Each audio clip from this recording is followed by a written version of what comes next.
여러분 다 평안하십니까? 예, 주님 은혜 가운데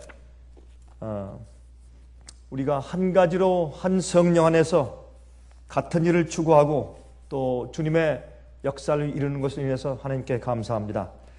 저는 각 지부를 방문하고 집회를 하면서 늘 느끼는 것은 같은 성령께서 같이 주님의 사업을 똑같은 말씀을 통해서 이루시고 또 성령의 끈으로 항상 묶고 계심을 인해서 얼마나 감사하고 찬송을 드리는지 모르겠습니다. 이번에 제가 한국에 가서 두 가지 종류의 집회를 하고 또 홍콩에 가서 한국 지부와 또 중국 지부에 있는 직원들과 함께 이제 회의하고 집회를 나누면서 참 성령의 은혜가 충만하고 참 눈물과 감동의 시간을 보냈습니다. 단 한 사람도 홍콩에 가서 내가 관광을 하겠다는 사람이 한 명도 없었습니다. 그럴 마음이 없습니다. 더 좋은 것이 있기 때문에, 더 좋은 성령의 교제와 또 은혜가 있기 때문에 한 명도 그런 마음이 없이 또 한 가지로 집회를 하고 돌아왔습니다. 제가 이제 특별히 이 중국에 있는 직원들은 우리 홍콩에서 만나기 전까지 쫓기고 잡히지 않기 위해서 이리 쫓기고 저리 쫓기고 한참 쫓기다가 와서 얼굴이 아주 좀 초췌한 모습을 제가 보아서 참 마음이 안 됐는데, 그러나 며칠 동안 같이 있으면서 다시 은혜가 충만하고 또 용기 백배서 다시 올라갔습니다. 또 어떤 일이 앞으로 일어날지 전혀 예측할 수 없는 그런 입장이지만은, 그러나 우리가 하나님께 기도하면서 주님의 은혜가 함께 하실 것을 분명히 믿고, 또 여러분 계속해서 우리 거기에 있는 우리 형제 자매들을 위해서 기도해 주시기 바랍니다. 요즘엔 정말 우리의 사업과 특별히 출판 사업이 크게 발전하면서 참 많은 핍박이 몰려오는 것을 제가 보게 됩니다.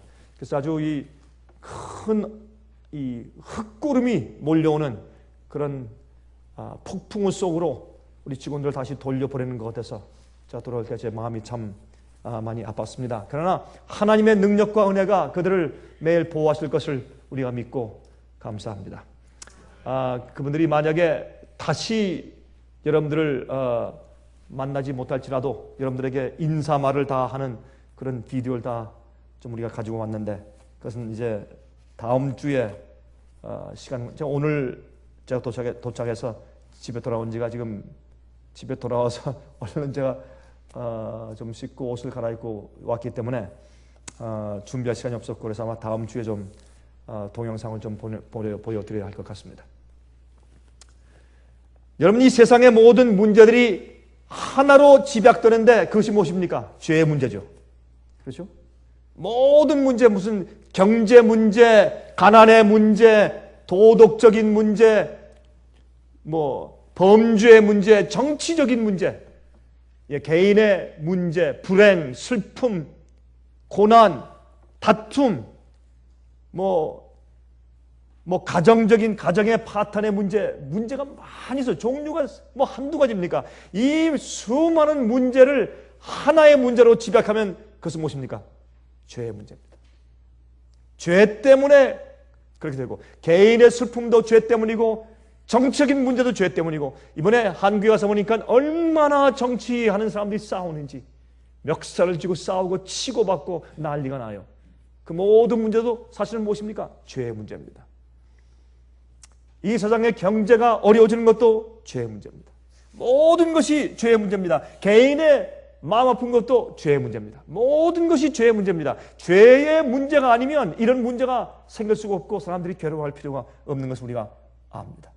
또 이런 경제체제, 이런 사회제도가 죄의 문제가 아니면 존재할 필요도 사실은 없는 것입니다.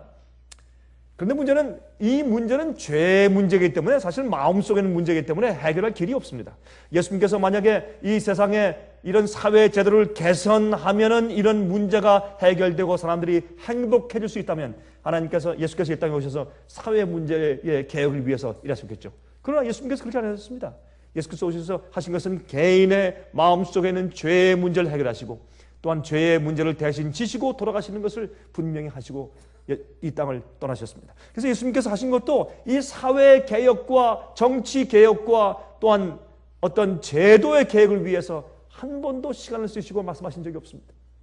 예수님께서는 우리 인간을 마음 가운데 있는 죄의 문제를 해결하시는 것이 궁극적인 목적이기 때문에 그 일만 하시고 그것만 가르치다가 가셨죠. 제가 이렇게 말씀드린 이유가 있습니다.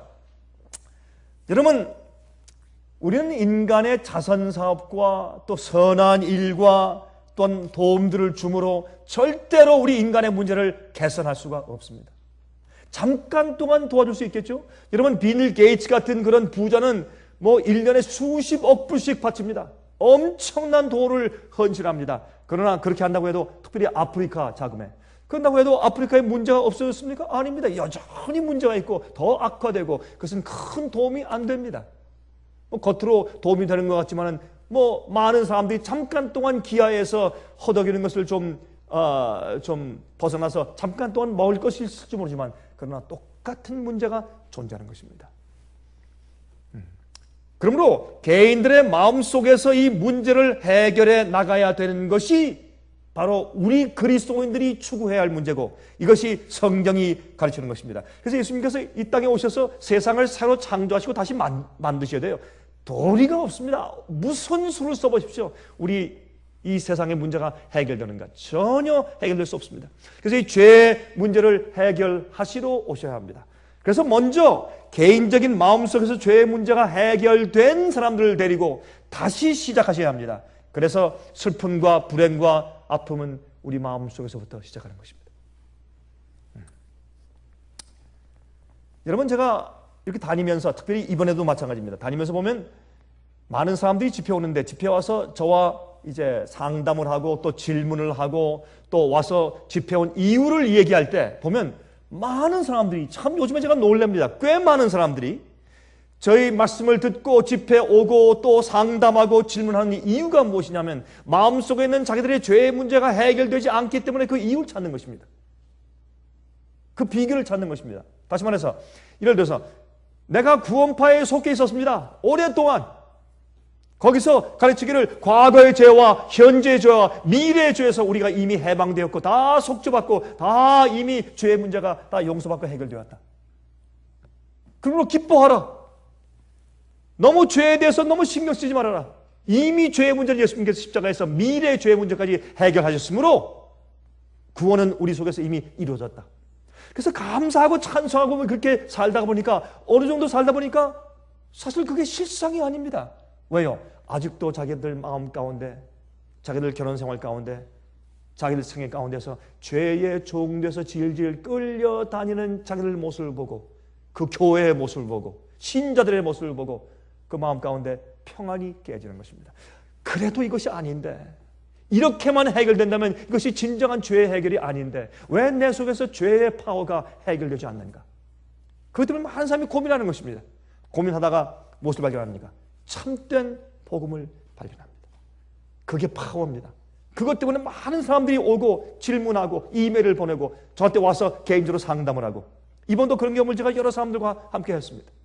그래서 이 죄의 파워에서 해방되는 것이 가장 큰 오늘날 사람들의 인간들의 욕구입니다.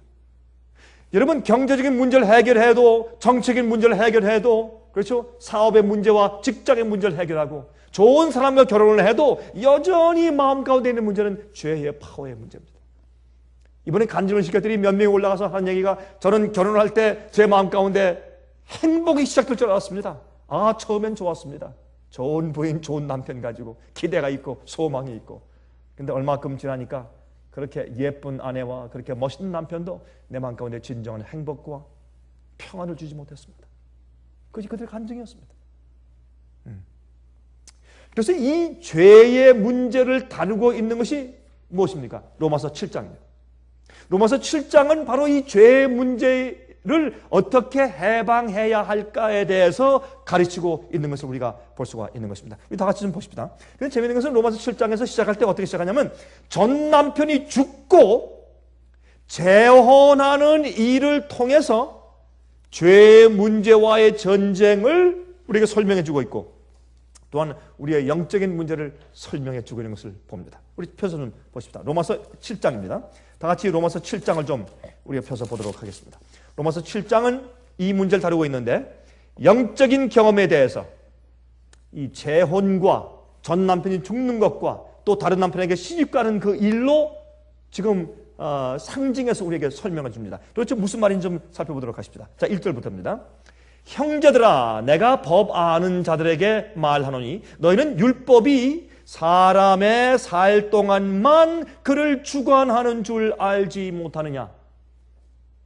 남편 있는 여인이 그 남편 생전에는 법으로 그에게 매인바 되나 만일 그 남편이 죽으면 남편의 법에서 벗어났느니라.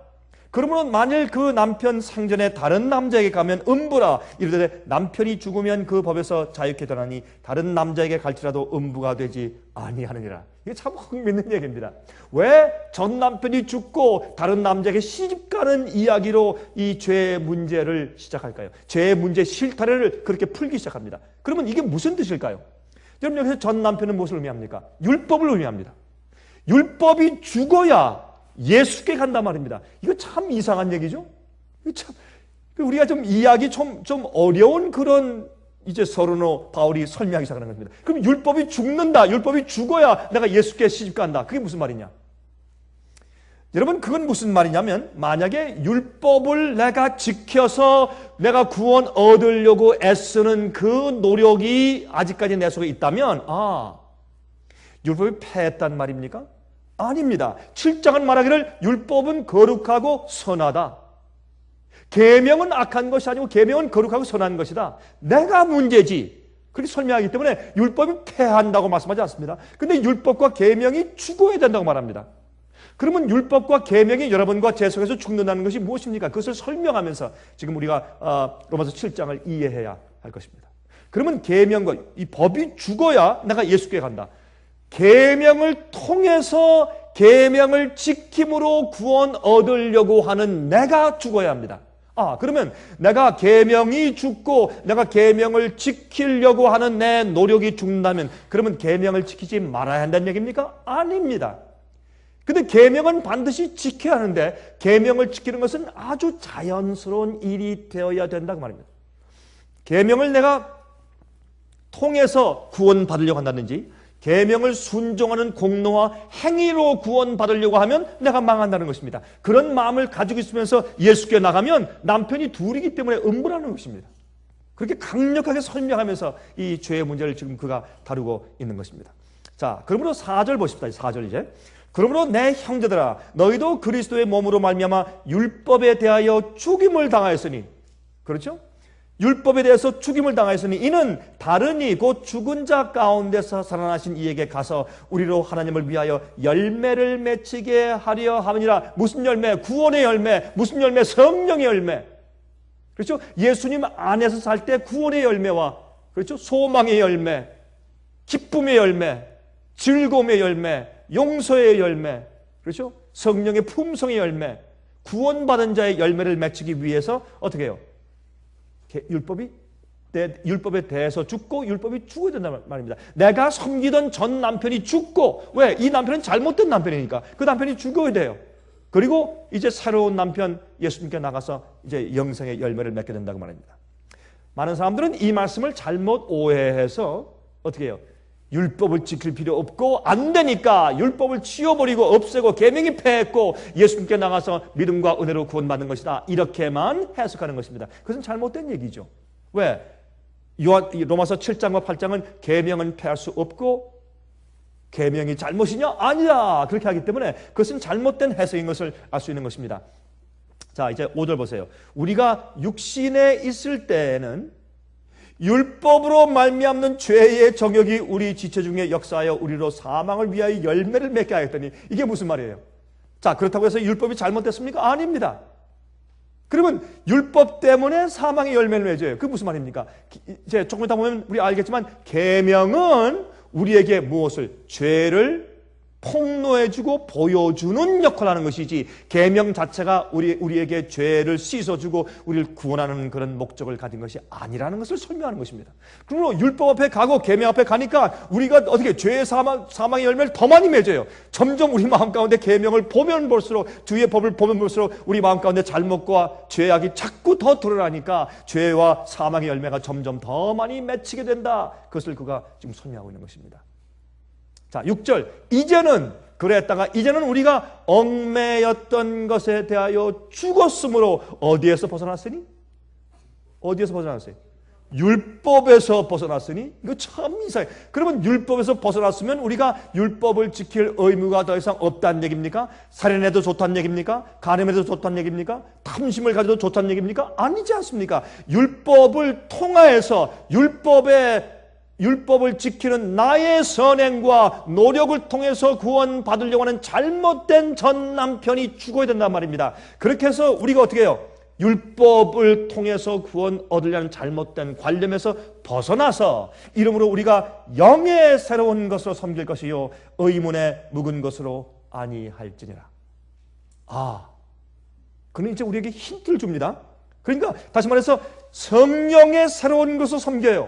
의문에 묵은 것으로 문자적으로 기록된 것을 통해서 내가 이루려고 하면 안 되는 것입니다. 그것은 내 속에는 죄와 잘못을 지적해 주는 역할을 하는 것이지 내 속에 성령의 열매를 맺게 하려는 목적이 아니라고 말입니다. 그러면 거기서 우리가 거울을 율법의 자유의 법을 통해서 거울로 내 모습을 봤으면 어디 예수께 가라고 말입니다. 그렇게 해서 어떻게 의문에 묵은 것이 아니라 성령의 새로운 법으로 우리가 열매를 맺으라. 성령의 새로운 것으로 이제 섬길 것이라고 설명을 하는 것입니다.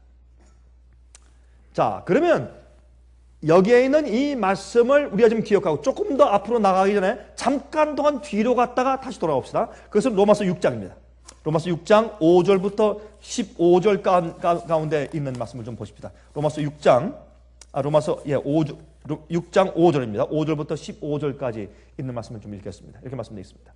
만일 우리가 그의 죽으심을 본보다 연합한 자 되었으면 또한 그의 부활을 본보다 연합한 자가 되리라. 우리가 알거니와 우리 옛사람이 예수와 함께 십자가에 못 박힌 것은 죄의 몸이 멸하여 다시는 우리가 죄에게 종노릇하지 아니하라매니 이는 죽은 자가 죄에서 벗어나 의롭다 하심을 얻었습니다. 예수님께서 십자가에 돌아가실 때 나도 주님과 함께 죽는 경험, 내가 과거에 살던 옛사람이 내가 과거에 좋아하던 죄의 습관에 대해서 죽는 것입니다. 어떻게? 내 의지로 결정하는 것입니다. 내가 내 마음과 내 뜻과 내 생각을 주 앞에 이제 번제단 위에 드리는 것은 나의 결정입니다. 그다음에 그것을 가져다가 태우는 것은 예수님 몫이죠. 예수님과 함께 십자가에 못 박혔다. 내가 죽는다. 그렇게 표현했습니다. 자, 그 다음에 8절. 만일 우리가 그리스도와 함께 죽었으면 또한 그와 함께 살 줄을 믿노니 이는 그리스도께서 죽은 자 가운데서 사셨음에 다시 죽지 아니하시고 사망이 다시 그를 주장하지 못할 줄 알미로다. 그의 죽으심은 죄에 대하여 단번에 죽으시며 그의 살으심은 하나님께 대하여 살으심이니 이와 같이 너희도 너희 자신을 죄에 대하여는 죽은 자요 그리스도 예수 안에서 하나님을 대하여는 산 자로 여길지어다. 지금 무엇을 말씀하고 있습니까? 우리가 죄에 대해서 죽고 예수님 안에서 새로운 영의 삶을 사는 것이라고 지금 잔뜩 설명했어요. 이런 설명을 다 해두고 우리가 어떻게 살아야 될지에 대해서 설명을 다 해놓은 다음에 7장에 가서 그러나 그것을 이룰 수 없는 우리 입장을 설명하는 것입니다. 6장은 우리가 마땅히 그렇게 예수님과 함께 십자가에 못 박혀 죽고 주님께서 부활하신 것처럼 예수님 안에서 새로운 영의 삶으로 새로운 열매를 맺기 위해서 구원의 삶을 살아야 되는 그 원칙을 설명하고 나서 7장에 가서 나는 어떻게 해요? 그렇지 못하다라는 것을 설명하는 것이라 그 말입니다. 자, 이제 12절. 그러므로 너희는 죄로 너희 죽을 몸에 왕노릇하지 못하게 하여 몸의 사욕을 순종치 말고 또한 너희 지체를 불의의 병기로 죄에게 드리지 말고 오직 너희 자신을 죽은 자 가운데서 다시 산 자같이 하나님께 드리며 너희 지체를 의의 병기로 하나님께 드리라.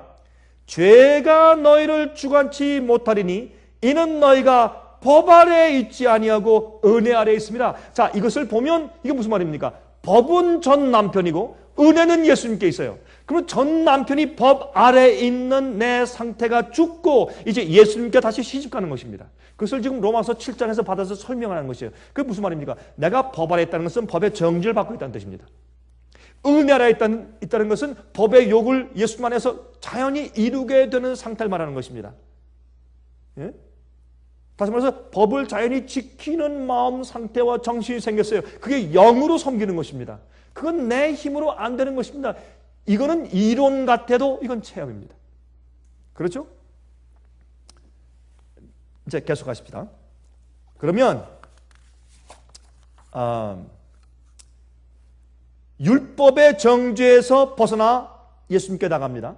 그래서 법 아래 있지 않고 은혜 아래 있습니다. 자, 그러면 15절. 그런즉 어찌하리요? 우리가 법 아래 있지 아니하고 은혜 아래 있으니 죄를 지으리요? 그럴 수 없느니라. 율법을 폐하는 것이뇨? 아니라 율법을 또 예수께서 온전케 하신다. 그렇게 여러 번 사도 바울이 설명한 것을 우리가 알 수 있습니다. 자, 그러면 로마서 7장을 돌아갑니다. 7장 7절부터 14절까지 이제 돌아가서 좀 보도록 하십니다. 그런즉 우리가 무슨 말 하리요? 율법이 죄냐? 그럴 수 없느니라. 율법으로 말미암지 않고는 내가 죄를 알지 못하였으니 곧 율법이 탐내지 말라 하지 아니하였다면 내가 탐심을 알지 못하였으리라. 그러나 죄가 기회를 타서 계명으로 말미암아 내 속에서 각양 탐심을 이루었나니 이는 법이 없으면 죄가 죽은 것입니다. 우리가 율법이 오기 전에 우리가 사실은 믿음에 대해서 알기 전에, 설교 말씀을 듣기 전에, 성경을 보기 전에, 예수를 알기 전에 내 속에 뭐가 없었어요? 죄가 어떤 의미에서 없었어요. 많은 사람들이 저 사람은 착하대, 법이 없어서 사는데 참 좋은 사람이라고 그런다고 구원받습니까? 아닙니다. 그 사람이 예수를 알고 성령의 빛을 받으면 그 사람은 오라 나는 곤고한 사람이다, 그렇게 할 사람이에요. 아무리 착하고 도덕적인 윤리적인 사람이도 예수께 딱 갖다 놓으면 완전 죄인이요. 자기가 모르고 깨닫지 못해서 그렇지 자기 죄가 다 드러나요. 어디 앞에서? 율법 앞에서. 그러면 율법이 내 속에서 죽어야 돼요. 율법이 내 속에서 구원을 이룰 수 없어요. 나를 더 정죄하는 입장에 있으니까. 그게 율법의 임무니까. 그렇죠? 자, 9절. 전에 법을 깨닫지 못할 때는 내가 살았더니, 정말 맞잖아요. 내가 주님의 계명을 모를 땐 말이죠. 내가 이래도 내가 무슨 강도짓을 해. 내가 첩을 얻어서 내가 좋은 남편이고 좋은 아버지고 내가 열심히 일하는데 내가 무슨 잘못이 있단 말이야. 그렇지만은 내가 어떻게 해요? 법을 깨닫지 못할 땐 내가 살았어요. 그러나 계명이 이르니까 죄는 살아나고 나는 죽었어요. 그래서 난 죄인이구나. 내가 이렇게 나쁘고 동기가 나쁘고 이기적이고 교만하고 내가 이럴 줄 정말 몰랐는데 내가 이런 사람인가? 탄식하는 것입니다. 이 경험이 없는 사람은 그리스도인이 아닙니다. 자기가 잘났거나 내 마음 가운데 문제가 없고 죄에 대한 깊은 혐오감과 깨달음이 없는 자는 예수를 모르는 자죠. 그렇죠? 아무리 도덕적으로 훌륭한 사람에도 예수께 나오고 계명 앞에 서면 다 죄인 되는 것입니다. 생명에 이르게 할 그 계명이 내게 대하여 도리어 사망에 이르게 하는 것이 되었도다. 죄가 기회를 타서 계명으로 말미암아 나를 속이고 그것으로 나를 죽였는지라. 십계명은 뭐예요? 엑스레이 기계예요. 그 밑에 들어가면 다 보여. 예?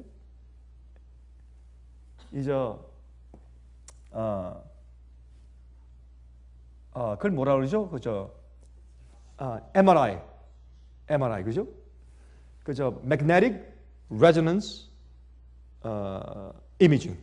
그렇죠? 그러니까 그 안에 이렇게 이제 기계에서 집어넣으면은 그 안에는 모든 신경계통이 다 나오죠. 전부. 예? CT 스캔하면 그 속에는 뼈와 조직 전부 찍히죠. 율법은 그런 것이에요. 우리 율법 밑으로 지나가면 내 속에 있는 오장육부 속에 있는 모든 게 전부 폭로되는 것이에요. 그러니까 어떻게 해요? 죄가 기회를 타서 계명을 통해서 나한테 살짝 와서 어떻게 해요? 나를 죽게 만들었다. 그렇게 말합니다. 이로보건대 율법도 거룩하며 계명도 거룩하며 의로우며 선하도다. 그런즉 선한 것이 내게 사망이 되었느냐? 그럴 수 없느니라. 오직 죄가 죄로 드러나기 위하여 선한 그것으로 말미암아 나를 죽게 만들었으니 이는 계명으로 말미암아 죄로 심히 죄되게 하려 함이라. 예수님 앞에 오고 복음을 처음 받을 내가 죄인데요. 얼마나 우리 속에 있는 나쁜 죄가 슬픈지 죄에 대해서 슬퍼하게 되고 또 나의 못됨과 나의 악함에 대해서 또한 더러운 죄의 동기 때문에 울기 시작해요. 그게 예수께 나오는 우리의 경험입니다. 그래서 우리가 나오면서 두 손 들고 나오지 않습니까? 십자가 밑에 와서 십자가를 붙들고 탄식하며 주여 나를 불쌍히 여겨달라고 주님께 매달려 있는 것입니다. 주께 나오면서 구원받았다, 용서받았다, 아멘, 할렐루야 그렇게 나오는 것이 아니라 예수께 나올 때 다 눈물로 자기의 가슴을 치면서 탄식하며 나오게 되는 것입니다. 그게 당연한 경험이죠. 그래서 계명은 죄로 말미암아 아주 죄를 죄되게 하기 위해서 존재하는 것입니다. 14절 우리가 율법은 신령한 줄 알거니와 나는 육신에 속하여 죄 아래에 팔렸도다 그래. 여러분 그건 무슨 말이에요? 내가 선을 행하려고 애를 쓰는데 뭘 행해? 자꾸 죄를 지어. 내가 계명을 지키려고 애를 쓰고 의를 행하려고 애를 쓰면 쓸수록 더 죄를 많이 져. 이게 뭐예요? 이게 그리스도인의 첫걸음의 갈등이에요. 그리스도 인생의 첫걸음의 혼돈이고 마음의 괴로움이에요. 여러분 그러므로 전 늘 이 로마서 7장을 이렇게 해석합니다. 로마서 7장은 진리를 들은 사람이에요. 깨달은 사람이에요. 계명을 만난 사람이에요. 예수를 아는 사람이에요. 그러나 뭐가 없어요. 아직까지 내 속에 있는 죄의 파워를 승리하는 비결을 아직 몰라요. 그래서 그것은 뭘 얘기해요? 내가 주 예수께 감사리로다. 왜? 내 마음은 하나님의 법을, 내 육신은 뭐예요? 죄의 법을 섬긴다. 그러므로 무엇을 깨달았어요 지금? 예? 8장으로 넘어가면서 이 죄인이 무엇을 깨닫느냐면 내 마음으로는 주님의 계명을 지키고 싶고 주의 명령을 지키고 싶고 주님을 사랑하고 주님을 따르고 싶은데 내 몸속에 뭐가 있어요? 죄의 법이 있어요. 죄의 파워가 있어요. 내 육체 속에. 내 육체와 영이 싸우고 있는 것이에요. 그러면서 예수님께 감사하는데 왜? 8장 1절에 감사하는 이유가 나와요. 그러면 우리는 예수께 나아가면 나갈수록 우리가 악하게 보이고 죄가 더 많게 보이는 것입니다. 그래서 이 예수님께 나아가는 그 계단을 아주 잘 설명한 책이 있죠. 우리 잘 아는 책 Steps to Christ. 예수님 그리스도께 나아가는 우리의 계단들. 그렇죠? 그것을 잘 설명한 책 64페이지와 65페이지 보면 이렇게 말씀하신 것이에요. 그대가 예수께로 더 가까이 갈수록 그대의 허물이 그대의 눈에 더 많이 드러나 보일 것이니 대개 이는 그대의 시력이 더욱 밝아져서 그대의 불완전한 것이 예수의 완전하신 품성에 대조되어 더욱 뚜렷이 나타나 보이게 되는 까닭이다. 여러분 이번에 우리 한국 지부의 직원들이 이렇게 저한테 얘기를 했어요. 목사님, 이 중국에 오서 온 사람들 보니까 내가 봐도 이 사람들은 우리보다 훨씬 더 단순하고 진실하고 예수님께 목숨 바친 자들이고 정말 성령의 은혜가 있고 그들 마음 가운데 정말 기쁨과 눈물이 함께 있는데 이런 자들이 어떻게 얘기할 때 우리는 죄인이고 부족하다고 얘기하는가? 우리가 더 그렇게 얘기를 해야지. 그렇게 얘기했습니다. 그게 사실이죠. 우리 예수님께 가까이 나가면 나갈수록 어떤 경험이 있다? 우리 속에 우리 눈에 허물이 점점 더 드러나 보일 것인데 그 이유는 뭐예요? 우리가 죄를 더 많이 짓기 때문에 예수님께 나가면 죄를 더 많이 짓습니까? 더 악해집니까? 아니죠. 예수님께 가까이 나가면 나갈수록 무엇이 밝아진다? 우리의 시력이 밝아진다. 눈이 밝아진다. 그건 무슨 말입니까? 예수님의 온전하심과 아름다움을 더 자세하게 더 많이 보니까 내가 점점 더 부족해지지. 예수님 안에 살면서 내가 점점 더 거룩하고 더 아름답게 보인다. 그것은 잘못된 것이요. 성경은 그렇게 말하지 않습니다. 예수님께 가까이 나가면 나갈수록 우리 자신이 주님의 거룩하고 아름답고 완전한 성품에 그 고귀하고 높은 하나님의 성품에 비교해서 나는 점점 더 부족해. 주님의 구원의 은혜와 용서의 기쁨이 충만하나 동시에 내 마음 가운데 무엇이 있습니까? 부족함이 내 마음을 용서 주시는 거예요. 나는 부족하다 주여. 난 주님의 은혜가 아니면 아무것도 아닙니다. 주의 계명을 지키고 순종하며 의롭게 사는 의인들도 주 앞에 가까이 나가면 나갈수록 자기의 부족함이 더 많이 드러나는 것입니다. 이것이 그리스도인들의 역설적인 삶이에요. 그렇죠? 예.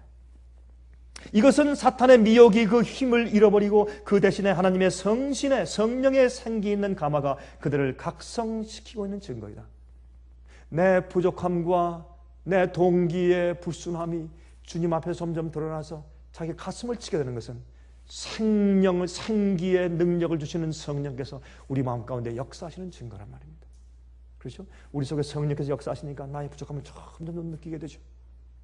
자기의 죄가 심각하다는 것을 깨닫지 못하는 자의 마음에는 예수에 대한 깊은 사랑이 뿌리 박을 수 없을 것이다. 그리스도의 은혜로 말미암아 변화된 사람은 그의 신성한 품성을 감탄할 수가 있게 될 것이다. 그렇죠? 그러나 만일 우리가 우리 자신의 도덕적 결함을 보지 못한다면 이는 우리가 아직도 그리스도의 아름다우심과 탁월하심을 보지 못하였다는 확실한 증거이다. 여러분 아멘 하십니까? 우리가 아직도 도덕적 결점을 우리가 보지 못하면 이는 우리가 아직도 그리스도의 아름다우심과 탁월하심을 보지 못하였다는 증거다. 예수님을 참 모르니까 감히 그런 생각을 하지. 예? 그래서 죄인은 그 예수님의 아름다운 의의 표준에 올라가려고 안간힘을 다 쓴다. 자 보세요. 이게 무슨 말입니까? 여기에 로마서 7장이 있어요. 예수님을 보니까 너무 아름다워. 그것을 내가 내 힘으로 안간힘을 다해서 해보고 내가 어떻게 계명을 지켜보려고 표준에 올라가려고 안간힘을 다 써요. 그런데 애를 쓰면 애를 쓸수록 실패를 거듭한다. 실패를 거듭한다. 근데 언제까지 로마서 27장 24절 소리칠 때까지 오라 나는 곤고한 사람이로다 이 사망의 몸에서 누가 나를 건져내랴 하고 소리친다. 그러니까 여기에 있는 말은 무엇입니까? 예수를 알아요. 진리의 복음의 지식을 들었어요. 근데 자기 속에서 이게 안 돼. 자기 노력으로 예수님의 아름다움을 따라가려고 애쓰다가 안 되니까 소리치는데 언제까지? 오라 나는 곤고한 삶이다. 나는 안 된다. 이 사망의 죄의 파워에 죽을 몸에서 누가 나를 건져낼 수 있을 것인가 하고 소리치는 것입니다. 예? 저는 항상 그렇게 생각했어요. 근데 여기는 그 얘기는 여기는 이 저자도 얼마나 아름답게 정확하게 그 단계를 묘사하고 있는지 몰라요. 그런데 재밌는 것은 말이죠. 로마서 1장부터 7장까지 보시면 성령에 대한 언급이 없어요. 로마서 1장부터 7장까지는 성령의 언급이 없어요. 성령의 언급이 있는데 딱 두 번 있어요. 1장 4절과 5장 5절에만 있어요. 그것은 성령께서 우리 마음속에 오셔서 죄의 파워와 싸워주시는 그런 뜻의 설명이 아니라 다른 언급이에요. 한번 볼까요? 여러분 펴줄 필요 없어요. 로마서 1장 4절에 성결의 영으로는 죽은 자 가운데서 부활하여 능력으로 하나님의 아들로 인정되셨으니 곧 우리 주 예수 그리스도시니라. 그래서 성령으로 부활하신 것을 언급할 때 성령이 한번 나오고 로마서 5장 5절에 소망이 부끄럽게 아니하면 우리에게 주신 성령으로 말미암아 하나님의 사랑이 우리 마음에 부음받음이니 라고 이제 성령을 언급했지만 이 두 군데만 있지만 성령의 내 속에서 이 죄와 사망의 몸에서 해방되는 이 비결을 설명하는 입장에서 성령에 대한 언급이 전혀 없어요. 원칙을 얘기하고 죄에서 해방되고 의롭게 돼야 되고 예수님과 함께 죽고 예수님과 부활하고 이런 모든 원칙을 다 제시했지만은 그러나 성령의 역사에 대해서 아직까지 확실히 설명을 안 해요. 언제까지? 로마서 7장까지. 로마서 8장까지. 그래서 로마서 7장이 어떻게 해요? 이런 원칙을 다 설명한 다음에 그러나 어떻게 해요? 안 된다. 우리 인간은. 나도 안 된다. 그래서 이 바울이 자기가 소리 지르는 얘기를 로마서 7장에 기록한 것이에요. 그런 다음에 사도 바울은 죄를 그쳐야 한다는 말씀을 하면서도 아직 성령의 역사에 대해서 언급하지 않았단 말입니다. 그래서 오늘 말씀드리는 제 말씀의 제목이 성령의 역사입니다. 그래서 이 말씀을 가만히 보면 이 사도 바울은요, 이 변증학자예요. 그런 신학자입니다. 그런 아주 논리 있게 말씀을 썼어요. 그래서 그는 처음부터 1장에 뭘 썼어요? 1장에 2장에 가서 사람들은 전부 다 정죄받았고 다 의인은 한 명도 없고 그렇죠? 전부 다 그 사망의 몸 가운데 있고 구원의 희망이 없고 다 악하고 다 버러지 형상으로 다 돌아갔고 그렇게 이제 설명을 해요. 그러면서 3장부터 3장, 4장, 5장에 복음을 설명해요. 복음.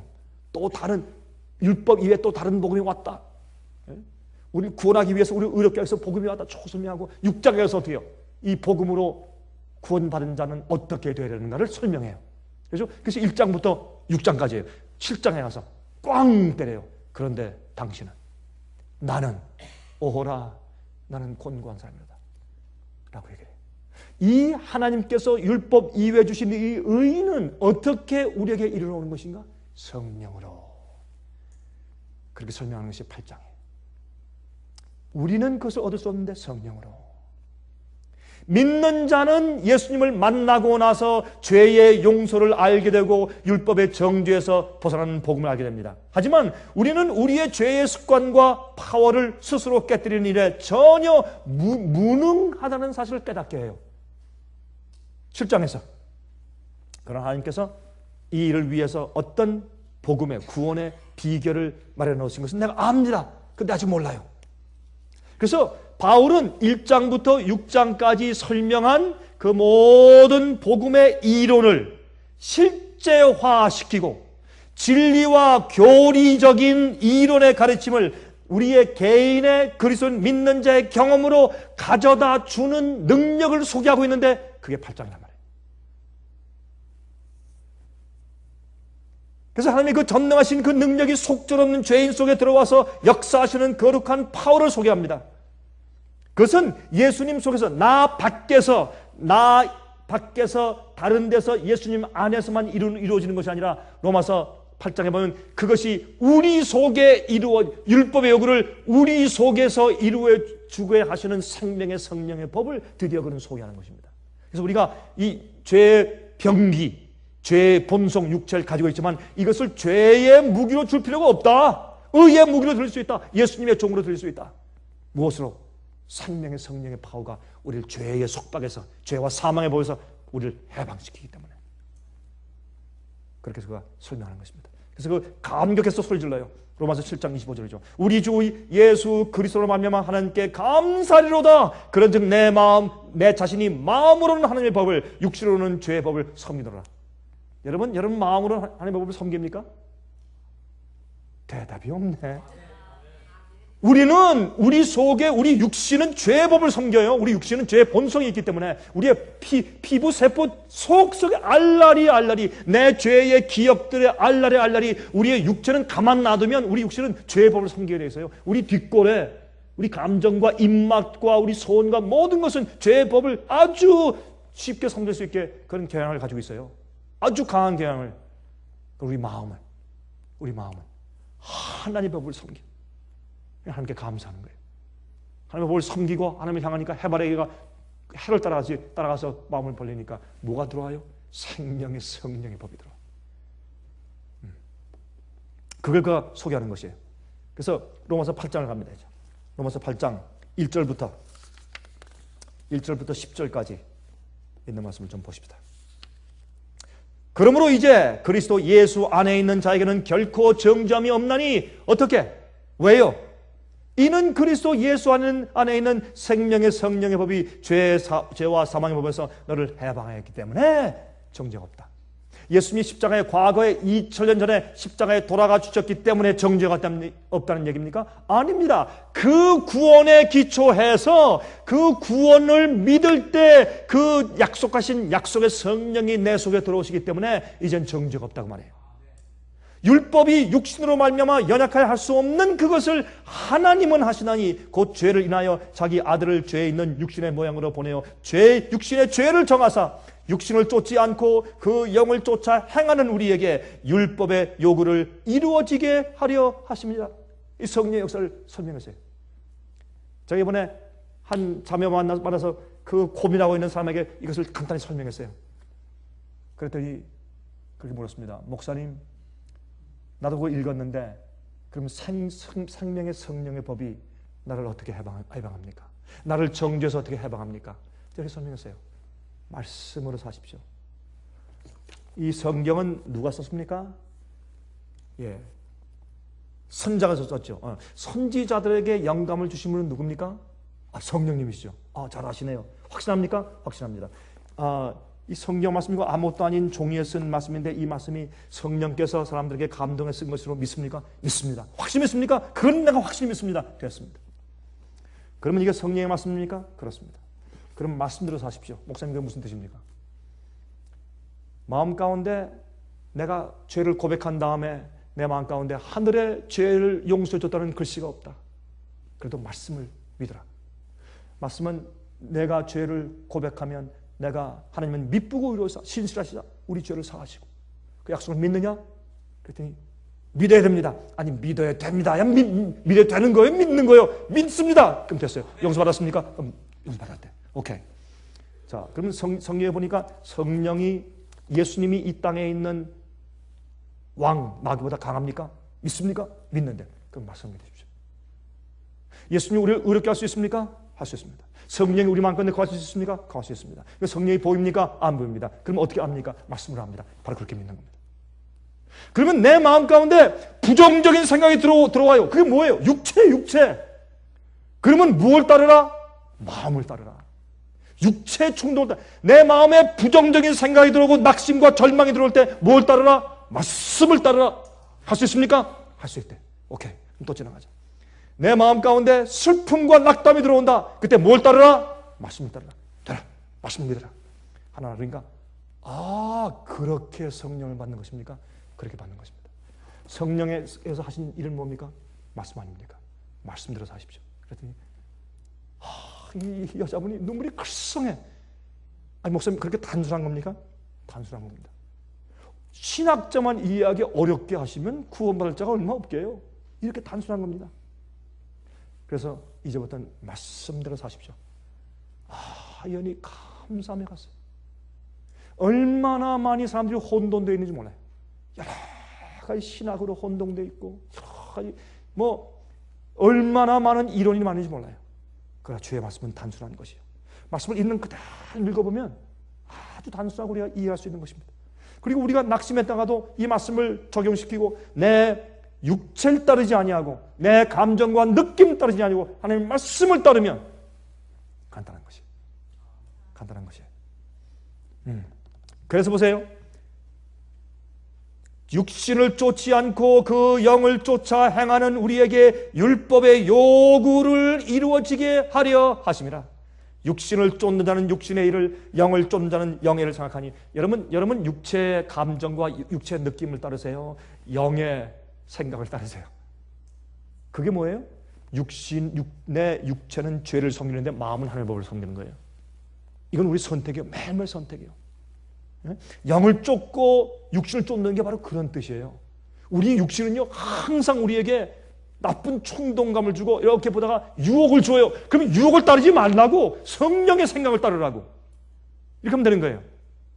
그러니까 많은 사람들 목사님 내가 그 교회에서 배우기는 내가 죄의 유혹을 딱 당하면 이미 그 범죄한 것이다. 보라 죄가 잔뜩 내 속에 있으니까 유혹을 느끼는 것이다. 이게 너 죄인이다. 그러니 내가 어떻게 죄를 이깁니까? 맞다. 그게 바로 원주설이다. 그게 잘못된 것이다.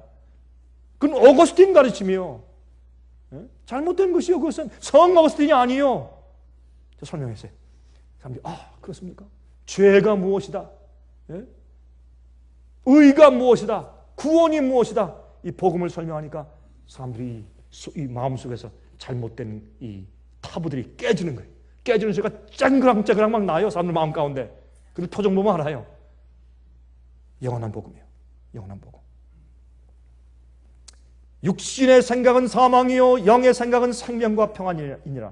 육신의 생각은 하나님과 원수가 되느니 이는 하나님의 법에 굴복지 아니할 뿐 아니라 할 수도 없습니다. 육신에 있는 자들은 하나님을 기쁘시게 할 수 없느니라. 만일 너희 속에 하나님의 영이 거하시면 너희가 육신에 있지 않고 영에 있나니 누구든지 그리스도의 영이 없으면 그리스도의 사람이 아니라. 또 그리스도께서 너희 안에 계시면 몸은 죄로 인하여 죽은 것이나 우리가 예수 안에 있어도 우리는 죽었네. 육신은 죽은 것이나 영은 의를 인하여 산 것이니라. 여러분 우리가 예수 안에 있어도 우리 육신은 죽은 육체예요. 사망의 육체예요. 우리 육체는요 주님의 계명을 지킬 수가 없어요. 성령의 새로운 것으로 섬기는 것이지. 그걸 지금 사도 바울이 소리 지르고 있는 것이에요. 여러분 로마서 7장에 있는 말씀 보면 로마서 7장 안에 제일 많이 그가 사용한 단어가 뭔지 아세요? 로마서 7장 안에 그가 제일 많이 사용한 단어가 뭐예요? 추측해 보세요. 안 써봤지만 뭐겠어요? 많은 사람들이 율법, 죄 그래요. 근데 로마서 7장에서 가장 많이 사용한 단어인데 이 단어는 그 안에서 48번이나 사용했어요. 그것은 나예요. 나의 그 단어를 제일 많이 사용했어요. 에고.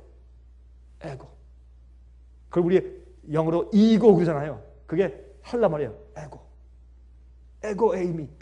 이 에고라는 말을 제일 많이 사용했어요.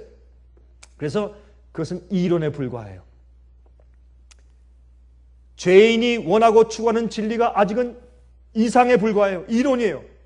그 이상과 표준에 나는 도달하는 파워가 없어요. 부재해요. 그러나 성령을 받으면 그 이상이, 표준이 내게 현실화되고 내 속에서 이루어진다. 그걸 지금 설명하는 것입니다. 그래서 성령께서 우리를 율법의 정죄에서 해방시켜 주신다. 그래서 내 속에 율법의 욕을 이루어 주신다. 우리의 제한된 지혜를 무한한 지혜와 연결시키고 우리의 무능함을 하나님의 능력과 연결시켜서 성령의 능력으로 충만함을 입혀 주신다는 것이 로마서 8장 얘기입니다. 그래서 우리가 믿어야 할 것입니다. 우리가 죄의 육신 속에 있지만 예수님께 나가면 우리의 마음이 뭐가 돼요? 영이 돼요. 그래서 예수께 나가면 우린 영이요. 왜? 마음으로 주의 법을 섬기기 때문에 영이요. 이제 영의 생각을 쫓아가요. 그래서 과거에 내가 육신의 생각을 쫓았지만 이 영을 쫓으니까 우린 영이 되는 것이에요. 그렇죠? 그것을 지금 이 로마서는 설명하는 것입니다. 그러므로 예수 안에 있는 자들에게는 어떻게 정죄함이 없다. 없다.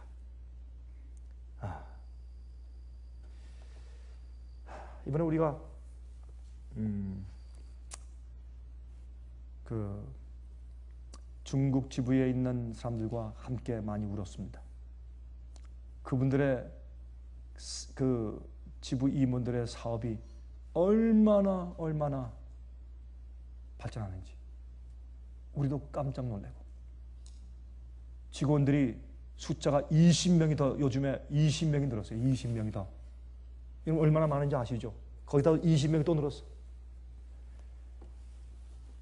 그걸 제가 보고 가만히 들으면서 제가 느낀 것은, 이거 제가 가서 가르치고 같이 계획하고 격려하고 기도하고, 그리고 마치 힘없는 아이들을 제가 버려두고 온 것 같은 심정이에요. 저 이분들 만나서 나는 당신들 만나면 꼭 내가 만나고 집에 돌아갈 때는 꼭 마치 아이들을 그냥 이렇게 먼 그 외국에 그냥 이렇게 팽개쳐놓고 오는 것 같아서 내 마음이 너무 아프다. 그 직원들은 젊은 사람들이니까 다 저를 아버지처럼 생각을 해요. 이분들 와서 우리가 이제 아버지를 만났으니까 우리가 좀 불평을 좀 하겠습니다. 불평이 아니라 우리의 좀 마음 습고가 우리 문제를 좀 얘기하겠습니다. 막 다 얘기해. 다 해라. 다.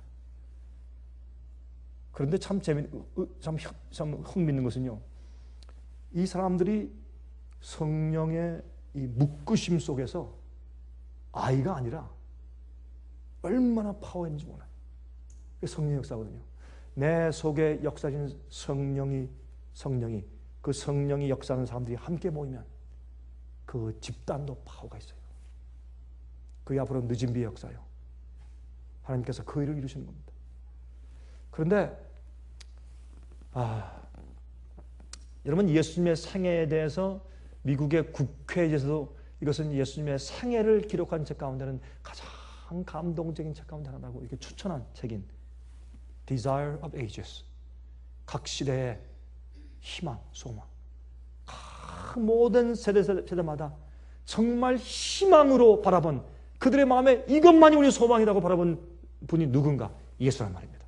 그래서 여러 시대 소망이라는 그런 제목을 가진 책 671페이지에 다음과 같이 썼어요. 보혜사는 진리의 성령이라고 불리워진다. 보혜사의 하시는 일은 진리를 밝히고 보존하는 데 있다. 그분은 먼저 진리의 성령으로 마음 가운데 거하시는 바 그리하여 보혜사가 되신다. 진리 가운데는 위안과 평화가 있으니 거짓 속에는 참된 평화와 위안을 찾을 수가 없다. 거짓 교리와 유전을 통하여 사탄은 마음을 지배하는 그의 세력을 갖는다. 복음의 참된 논리와 진리를 모르니까 사람들이 오류에 다 사로잡혀서 종이 돼서 해요. 그러니까 다 실망하고 낙마하고 거짓 평안 가운데 있고 거짓 주장을 하고 사람들이 결국은 뒤로 물러가고. 왜요? 용서 받았다, 구원 받았다 하지만 실제 자기 속에 구원이 이루어지지 않으니까 고민하는 것입니다. 그래서 성령은 절대 뭐다? 진리의 영이다. 우리를 모든 진리로 인도하신다. 이 요한복음 14장 아니에요. 그런데 그 뒤에 이렇게 말씀했어요. 또 두 번째 이 성령의 직무를 설명하면서 성령은 갱생시키는, 회복시키는 주선자로서 주시는 바 되었으며 이분이 없이는 그리스도의 희생이 아무 소용도 없을 것이다. 악의 세력은 여러 세기 동안 강해졌으며 이 사탄의 속박에 사람들이 복종당하게 된 것은 놀라운 일이었다. 죄는 신성의 제3위의 강력한 작용을 통해서만 누굽니까? 성령의 역사를 통해서만 물리칠 수 있고 이겨낼 수 있으며, 그분은 제한된 능력을 가지고 오시는 것이 아니라 하나님의 능력이 충만한 가운데 오실 것이었다. 세상의 구주께서 이루신 일을 효력 있게 만드시는 분은 성령이시다. 성령은 마음을 순결하게 만드신다. 성령을 통하여 신자는 거룩한 품성을 나누어 가지는 자가 된다. 그리스도께서는 모든 유전적이며 배양된 악의 성향들을 이기며, 우리의 유전적인 힘, 배양된 악의 성향들을 이기며 당신 자신의 품성을 당신의 교회에 새기는 거룩한 능력으로서 당신의 성령을 주셨다. 와, 얼마나 정확한 얘기예요. 성령의 직무의 두 가지를 분명히 우리가 설명하죠. 제일 처음엔 진리를 우리에게 가르치는 분이고, 두 번째는 어떻게 해요? 우리 속에 들어오셔서 우리가 타고난 죄의 힘, 타고난 죄의 결과의 파워, 우리가 배양한 죄의 파워를 승리하고 이기게 하시는 힘으로 교회에게 주어졌다. 여러분, 물고기는 무태 땅에 나오면 살 수가 없어요. 공전하는 새는 물속에 들어가면 살 수 없어, 죽어요. 마찬가지예요. 우리 그리스도인들은 성령이 없으면 죽어요. 성령의 호흡함이 없으면 우리는 살 수가 없어요. 우리가 물속에 들어가서는 물에 살 수 없습니다. 물속에 들어갈 때 어떻게 합니까? 잠수부들은 산소통을 메고 들어가요. 아니면 긴 이 산소 숨 쉬는 줄을 저 배에서 내릴 때 그 줄을 입에 끼고 다녀요. 왜요? 위에서부터 공기가 들어와야 돼요. 위로부터 성령께서 들어오셔야 돼요. 그리고 살 수 있어요. 아니 그러면 그리스도인은 살 수가 없어요. 응? 그래서 우리가 말씀으로 사는 것입니다. 예수님이 나를 대신하여 십자가에 죽으심으로 우리는 정죄에서 벗어나 의롭다움을 받습니다. 근데 그 일은 어떻게 함으로? 주님의 십자가에서 우리에게 무엇을 약속했습니까? 성령을 주실 것을 약속했습니다. 성령을. 이렇게 해서 성령을 경험하는 사람들에게 성령의 크신 능력을, 나중에 죽은 자를 부활시킬 수 있고 모든 병자를 고칠 수 있고 말씀을 파워풀하게 전해서 하루에 수천 명씩 회개시킬 수 있는 그런 파워, 성령의 파워를 주실 때 그것을 주어도 안전하게 된 사람들에게, 성령의 지배를 받는 사람들에게 마지막에 성령의 크신 능력이 주어질 것입니다. 우리가 꼭 그런 사람들과 꼭 그런 자에게 포함되어야 합니다. 여러분 다니면서 보세요. 이 세상은 이렇게 오래 갈 수가 없어요. 이건 안 됩니다. 이건 조금만 가면 스스로 자멸합니다. 예수님께서는 이 지구가 자멸할 때까지 가만 놔두는 것이 아닙니다. 주님께서 자멸하기 전에 주님께서 구속하시러 오시는 것입니다. 주님께서 간섭하시는 것입니다. 복음사업을 마치시는 것입니다. 가만 놔두면 우리가 마지막에 복음사업 맡을 수 있는 기회가 없어져 버려요. 주님께서 그 기회가 없어지기 전에 마지막에 오실 텐데, 마지막에 주의 크신 역사 있을 텐데, 그때가 그 황금 시기가 지금입니다. 여러분 다녀보세요. 이렇게 세상이 오래 갈 수가 없습니다. 이렇게 오래 가면 안 됩니다. 성령이 충만하게 임하시기를 간절히 기도합니다. 하늘에 계신 자비하신 우리 아버지, 주께서 쓰신 말씀을 통하여 우리에게 권면하시니 감사합니다. 우린 주의 말씀을 믿습니다. 주의 약속을 믿습니다. 우리 상태도 알고 성령의 능력도 우리가 믿습니다. 주여 우리를 긍휼하게 여기시사 로마서 7장 끝에서 주님을 찬송하며 8장에서 하나님의 구원의 능력을 경험케 하시옵소서. 우리는 계명의 정죄에서 죽을 수밖에 없습니다. 생명의 성령의 법이시여 우리를 주관하시고 우리 마음에 항상 내재하여 주시옵소서. 그리하여 우리가 하나님의 영의 백성 되어 매일 살게 하시고 주님께서 이 세상 끝마치고 영원히 이 세상을 구속하시는 날 우리가 성령의 능력을 충만히 받게 하시고 주의 일꾼들 되게 하시옵소서. 아버지시여, 우리가 이해하고 설명하는 이 복음이 세상 끝까지 가서 많이 혼돈한 백성들에게 용기와 희망을 주게 하시고 참된 복음대로 믿는 자들이 많이 일어날 수 있도록 도와주시옵소서. 예수 그리스도의 거룩하신 이름을 의지해서 간절히 기도합니다. 아멘. 은혜 많이 받으셨습니까? 지금까지 들으신 이 생애의 빛 예배 설교는 개인의 신앙 부흥이나 소규모 그룹 예배를 위하여 DVD와 CD로 제작되어 보급되고 있습니다. 생애의 빛 예배 설교 DVD 및 CD를 원하시는 분들은 877-704-1004번으로 전화해 주시기 바랍니다. 생애의 빛은 각종 미디어, 즉 출판물, 텔레비전, DVD, CD, 그리고 웹사이트를 통하여 복음을 전하는 미디어 선교기관입니다. 생애의 빛에서 이루어지는 선교 사업을 크게 7가지로 나누어 소개하면 다음과 같습니다. 첫째로 생애의 빛은 가정과 건강과 참된 신앙을 소개하는 월간지 살아남는 이들을 매달 발간하고 있습니다. 가정과 건강 문제뿐만 아니라 참된 신앙과 성경에 나타나 있는 중요한 진리들에 대하여 매달 깊이 있게 다루는 성경 연구 신앙지입니다. 둘째로 생애의 빛은 미국의 주요 도시에서 텔레비전 선교 방송을 하고 있습니다.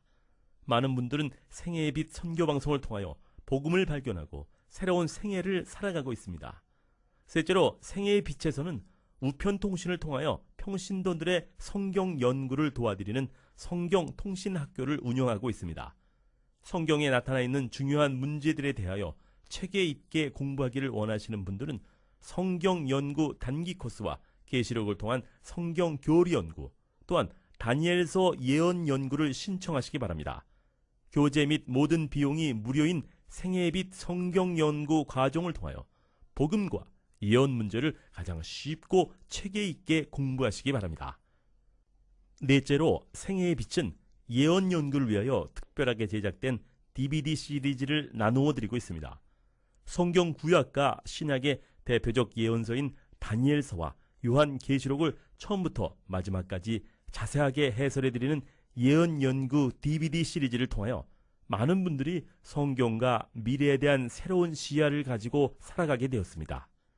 마지막 시대의 복음과 비밀이 담겨져 있는 다니엘과 요한계시록 DVD 시리즈를 신청하셔서 새로운 영적 부흥을 체험하시기 바랍니다.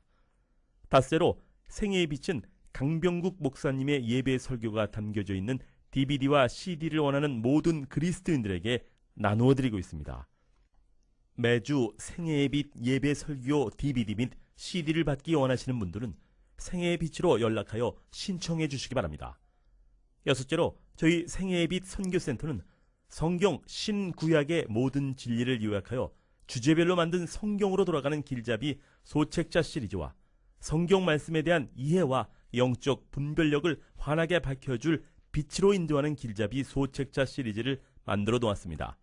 이 두 가지 소책자 시리즈는 오류가 난무하는 혼돈스러운 세상에서 여러분들을 정확한 하나님의 말씀의 길로 안내해 드릴 것입니다. 이 소책자를 신청하시려면 생애의 빛 뉴욕 지부로 신청해야 하는데 뉴욕 지부의 전화번호는 888-881-1004 888-881-1004번입니다. 끝으로 생애의 빛 선교 사업에 대해서 좀 더 자세하게 알기 원하시는 분들은 웹사이트 www.sostv.net을 방문하시기 바랍니다. 생애의 빛 웹사이트에는 지금까지 나온 모든 월간지와 DVD, 텔레비전 방송물들을 누구나 무료로 보실 수 있도록 준비되어 있습니다. 지금까지 소개해드린 생애의 빛 선교 교재들 중에서 원하시는 책자나 DVD가 있으시면 무료 전화 877-704-1004 877-704-1004번으로 신청하여 주시기 바랍니다. 미국 동부 시간으로 월요일부터 금요일까지 9시에서 5시 사이에 전화해 주시기 바랍니다. 그럼 다음 시간까지 안녕히 계십시오.